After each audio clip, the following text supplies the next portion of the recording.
10 ballads, 1 decade. And if you were alive and listening in the 1980s, really listening, you know what these songs meant. Always meant is a ribbon in the... They weren't background music. They were the soundtrack to the moments that actually changed you.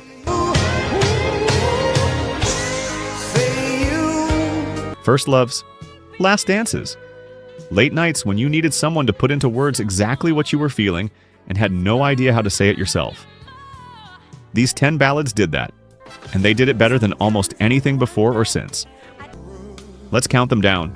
Number 10. Tonight I Celebrate My Love. Peabo Bryson and Roberta Flack, 1983.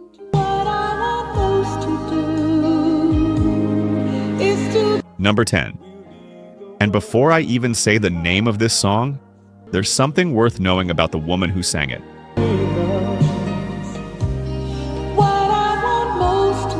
When Roberta Flack walked into the studio to make this record, she was still carrying something. 4 years earlier, she had lost her greatest musical partner, Donny Hathaway, the man whose voice fit next to hers like nothing else in music. Where is the love? The closer I get to you. That harmony was once in a lifetime. There'll be no distance between us. And then, on January 13th, 1979, it was gone. So when people talk about Tonight I Celebrate My Love, they talk about a beautiful duet. What they don't always say is what it took for Roberta Flack to be there at all.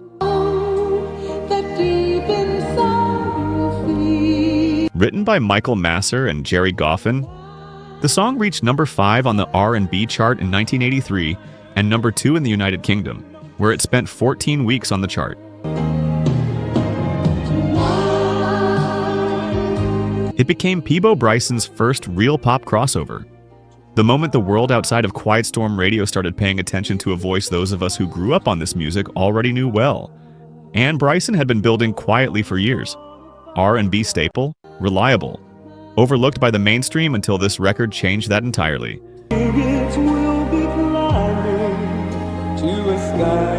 But here's what stays with me.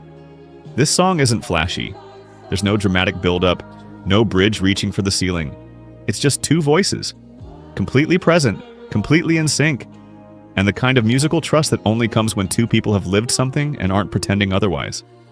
When I make love to you. Because after what Roberta Flack had been through, she came back. Not louder, not harder, just back.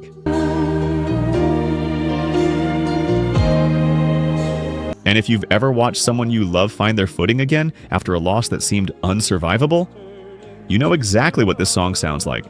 That quiet return, that steady grace, a perfect place to begin.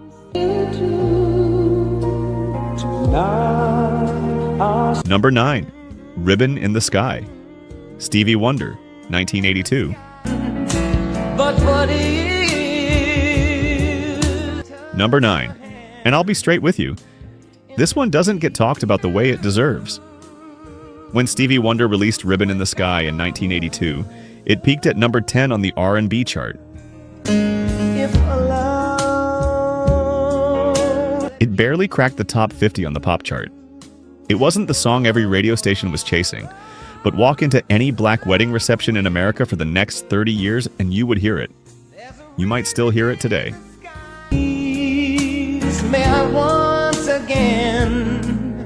Because there are songs that chart and there are songs that live inside people, and those two categories don't always overlap the way the industry expects. Here's what's wild about this record. It almost didn't exist in this form. Wonder wrote it as one of 4 brand new tracks added to his 1982 Greatest Hits compilation, Original Musiquarium. Bonus material. A last-minute addition to a package already full of classics that had topped every chart he'd ever touched. There's a ribbon in the sky. And one of those bonus tracks became what Essence magazine would later name one of the 25 best slow jams of all time. Then there's this. Stevie Wonder played every single instrument on this recording himself. The piano, the synthesizers, the drums, every sound you hear is him. Entirely. No session players, no collaborators, just a man and every idea he carried into the room. But what is? And when he sings about a love that feels predestined, like it was written before the two of you ever found each other, like the universe had already decided, you believe him. Because the music sounds exactly like that. Unhurried, certain, already home before it arrives.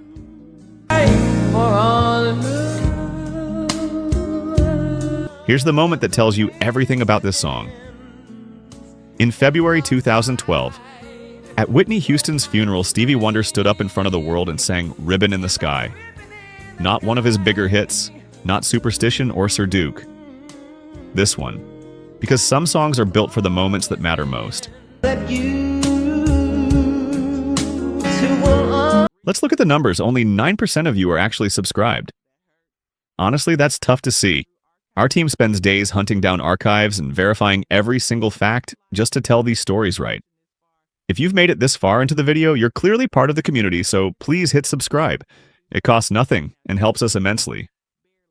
Now, for those already subscribed, very few of you have made the jump to our membership, and that's a hard pill to swallow because you're the ones who know our value best. If this channel has moved you or inspired you, consider joining. It's the price of one coffee, but it's the literal fuel for this channel. Let's keep this alive together. Back to the story. Number 8. Say You, Say Me. Lionel Richie, 1985.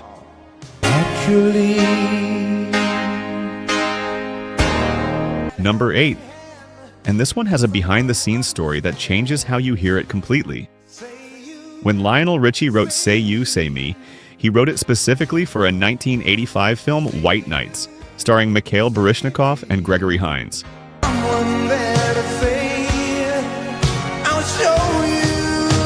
The song was built for that movie's emotional core. And then his label, Motown, looked at the soundtrack deal and said, no. The soundtrack was on a different label.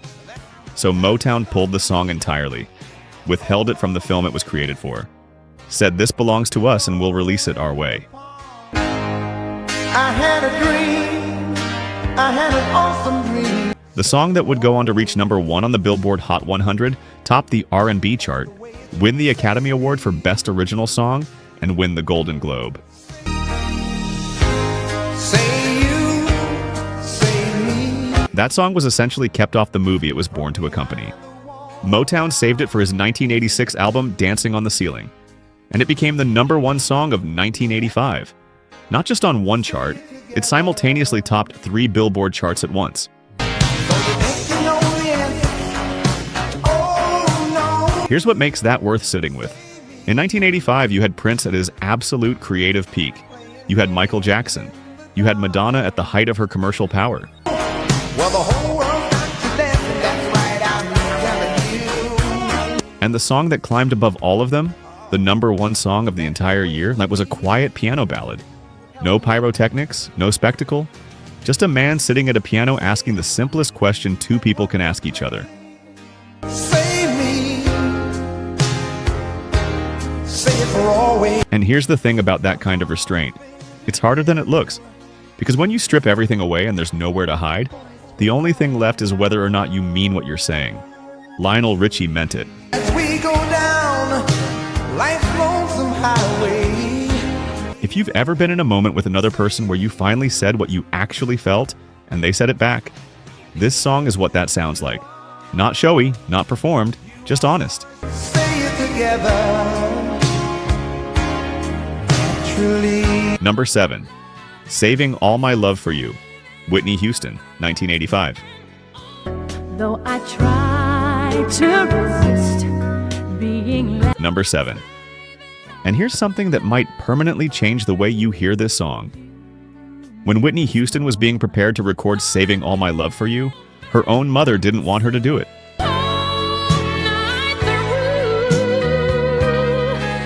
Cissy Houston, gospel royalty, the woman who shaped Whitney's voice from the time she could walk, heard the lyrics and said no. Not this song, not her daughter. You said be patient. Because this song, from its very opening lines, is about a woman loving someone who belongs to someone else. She waits. he goes home to his wife. That is what Whitney Houston was being asked to put her voice to. The song had originally been recorded by Marilyn McCoo and Billy Davis Jr. for their 1978 album. Two artists who were, in real life, married to each other, which adds its own layer to the whole thing. But producer Michael Masser heard how Whitney's voice moved through that melody during an early showcase, and he told her, "This is going to make women cry." We'd run away together. Whitney overruled her mother. She recorded it. And on October 26, 1985, it became her very first #1 single on the Billboard Hot 100. Down and cry, 'cause I'd rather be. The first of 7 consecutive #1s, a record that put her in a category shared with almost nobody in the history of popular music. It also won her the Grammy Award for Best Female Pop Vocal Performance in 1986. Saving all my love for you. And here's the thing about this performance that I keep coming back to. This isn't Whitney's most technically stunning vocal. She had bigger moments, louder ones, more celebrated ones, but there's a particular kind of courage in the restraint she shows here. She trusts the song.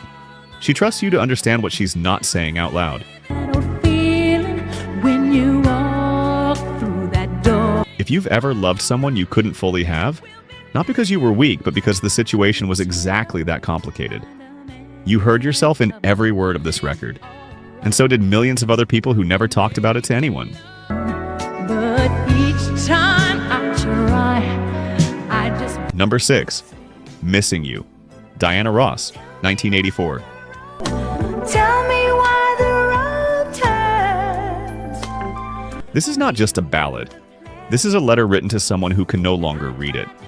On April 1st, 1984, Marvin Gaye was shot and killed by his own father in Los Angeles, one day before his 45th birthday. The music world went quiet.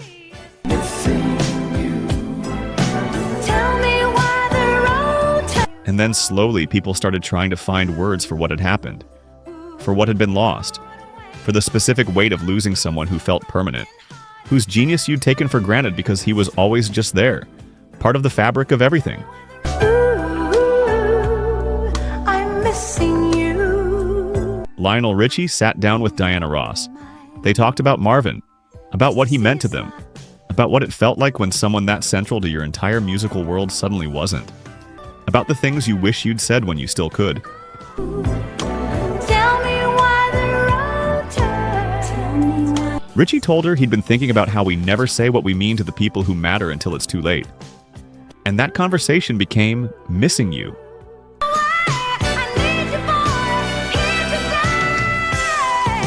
Richie wrote and produced the entire song as a direct tribute to their former Motown label mate.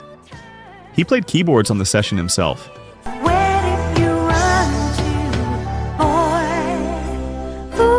Diana recorded it for her 1984 album Swept Away, and when it was released as a single, it peaked at number 10 on the Billboard Hot 100, and it reached number 1 on the R&B chart.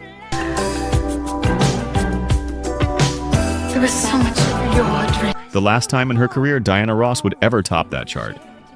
An ending she didn't know was an ending. The music video included footage of Marvin Gaye alongside other fallen Motown legends, Florence Ballard among them. It was a memorial in motion. There was so much Gaye to my heart, to my soul. And you could feel in Diana's performance that she wasn't just singing. She was grieving specifically for a specific person in real time.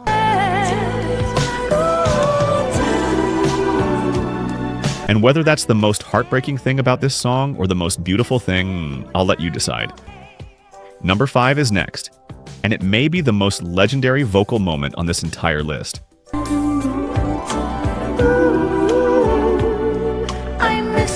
Number 5, A House Is Not a Home, Luther Vandross, 1981.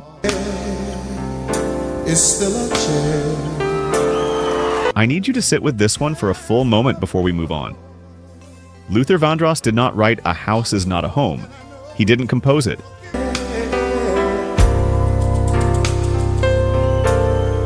The song was originally written by Burt Bacharach and Hal David for a 1964 film, recorded by Dionne Warwick that same year. It was already a well-crafted, emotionally honest song that had stood the test of time. A standard, covered by dozens of artists across nearly 2 decades. To hold you tight and Luther made it 7 minutes long. 7 minutes. On his debut album, his very first solo record, Never Too Much, released in 1981.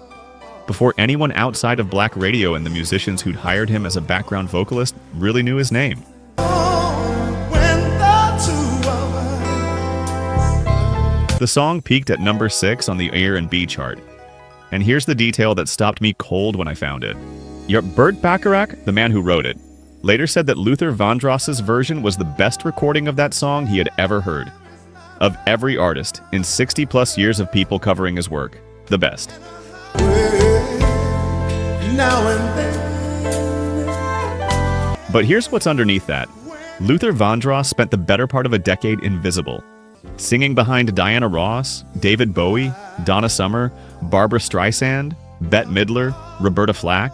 When there's no one there. His voice carrying entire arrangements that audiences loved without ever knowing his name was attached to them. He sang jingles. He sang backup. He was brilliant and unacknowledged and kept showing up anyway.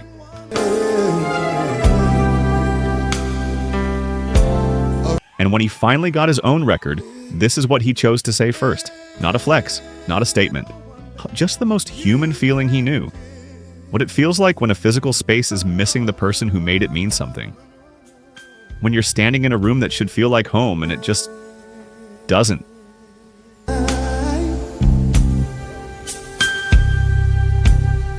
If you've ever felt that, and I think you know exactly what I mean, Luther was talking to you.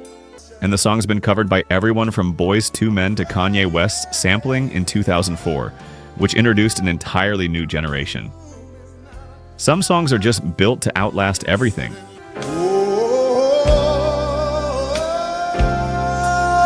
Number 4, Sweet Love. Anita Baker, 1986.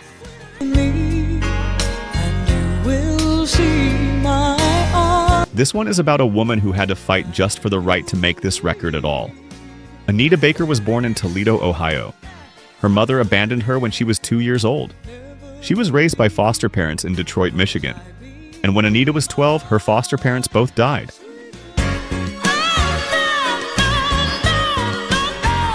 Her foster sister stepped in and finished raising her after that.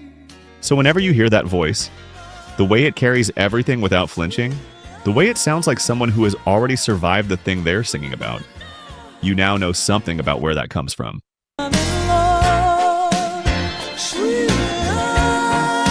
In 1985, she signed with Elektra Records and began recording what would become the Rapture album. Her previous label tried to stop her.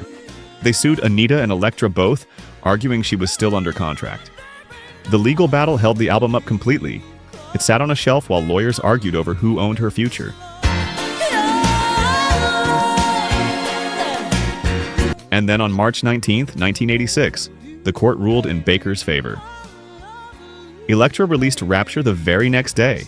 The first major single, Sweet Love, peaked at number 2 on the R&B chart and number 8 on the Billboard Hot 100. It won the Grammy Award for Best R&B Song in 1987. The Rapture album itself won Best Female R&B Vocal Performance and went on to sell over 8 million copies worldwide. And here's what nobody in that courtroom could have predicted.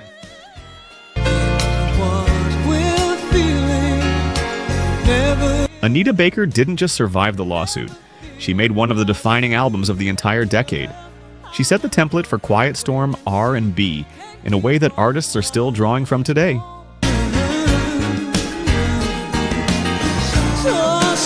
You know that particular feeling. When something you waited for and fought for and refused to give up on finally arrives, exactly as beautiful as you believed it would be? Sweet Love sounds like that. Not triumphant and loud, just settled. The sound of someone who walked through fire and came out the other side still believing in love.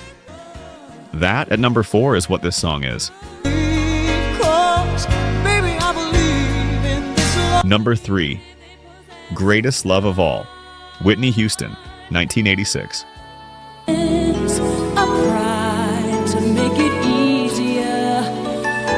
This one has a story underneath it that most people walking around today have never heard, and it changes everything.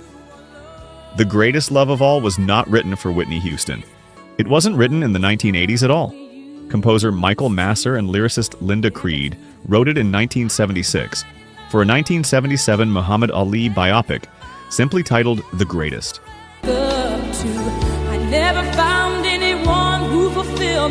George Benson recorded the original version for the film's soundtrack, and it was a genuine hit, reaching number 2 on the R&B chart.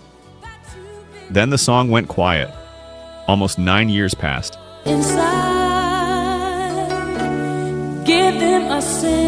Here's what most people don't know about Linda Creed. She had been diagnosed with breast cancer. She wrote those lyrics about children and the future. How about finding strength inside yourself when nothing outside can hold you up? While she was fighting the disease that would eventually take her life.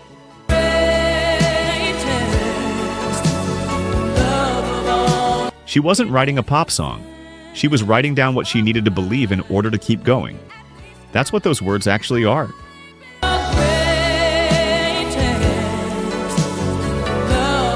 When Whitney recorded it for her 1985 debut album, Arista's Clive Davis was initially against including it. It was Whitney and Masser who pushed.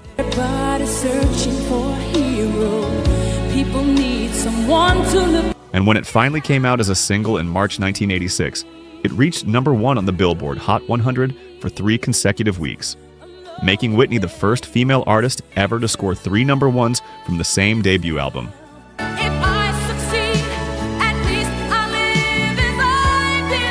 Linda Creed died on April 10, 1986. Breast cancer. She was 37 years old. Her song entered the top 40 of the pop chart the same week she passed away. She never saw it reach the top.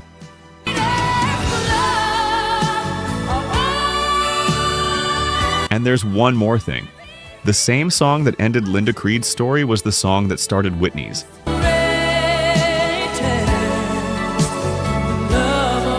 Clive Davis first heard Whitney perform Greatest Love of All at a nightclub in New York and signed her on the spot. One song, 2 completely different destinies running through it simultaneously. Teach them well and let them lead the way. Show them all. If you've ever needed to understand what it means when music carries someone else's entire soul, this is your answer.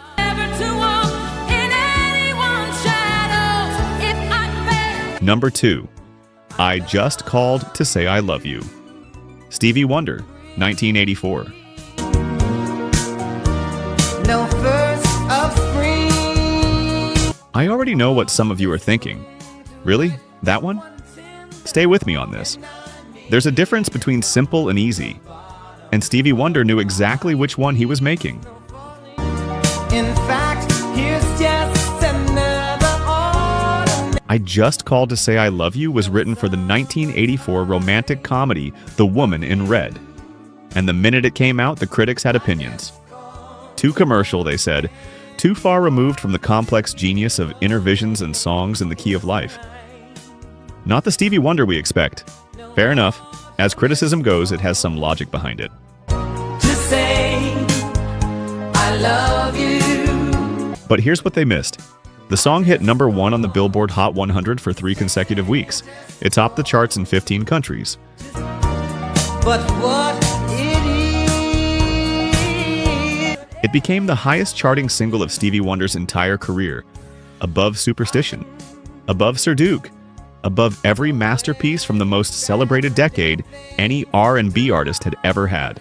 Of these 3 words that I must say to you. And it won the Academy Award for Best Original Song. When Stevie stood at that podium, he dedicated the award to Nelson Mandela, who was still imprisoned in South Africa at the time. To say how much I care. The South African government was so offended by that dedication, they banned Stevie Wonder's music in the country entirely. An entire nation's government tried to erase this song from existence because of one sentence he spoke from a stage. I just called. And the song survived that too. Because people were already singing it to each other in real moments. Not because it charted, not because a critic endorsed it. Because sometimes the most honest, most courageous thing you can do is reach out to another human being with no agenda, no occasion, nothing to justify the call, and just say, I was thinking about you, and I wanted you to know.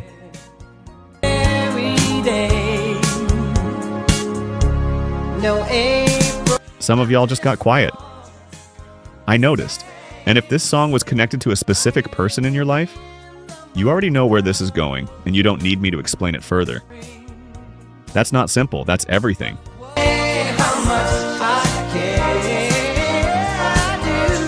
Number 1. Endless Love.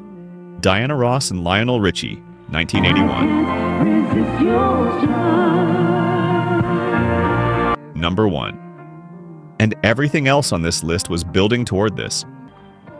Here's how it actually happened. It was 3:30 in the morning in a 16-track recording studio in Reno, Nevada.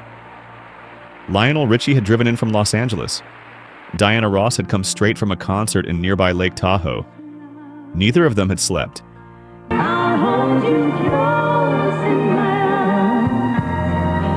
Richie described the pressure of that night as almost unbearable, because Diana Ross was at the absolute pinnacle of the industry, and he had never written a duet in his life.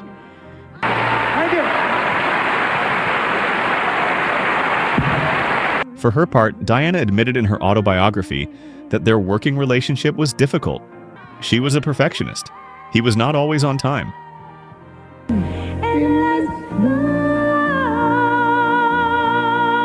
They were both barely awake when the session started. Less than 2 hours later, they had both their vocals on tape.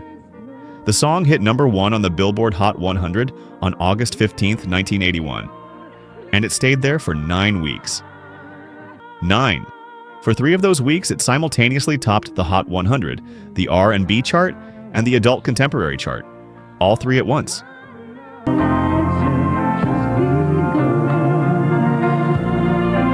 It remains the only duet in the history of recorded music to accomplish that. Billboard later named it the greatest love song ever recorded. Not of the decade, not of the era, of all time.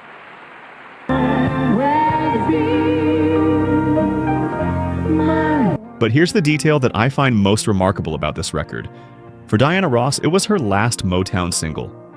She had just signed a $20 million deal with RCA and was walking out the door after 20 years. For Lionel Richie, it was his very first release as a solo artist, the launching point of one of the biggest solo careers of the decade.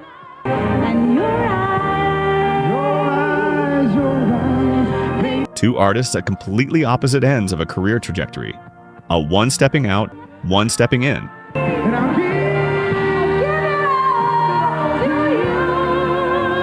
And somehow, in a hotel studio in the Nevada desert at 3:30 in the morning, they made something that would outlast everything else either of them had ever done individually. They performed it together live exactly once, at the 1982 Academy Awards, in front of hundreds of millions of people around the world.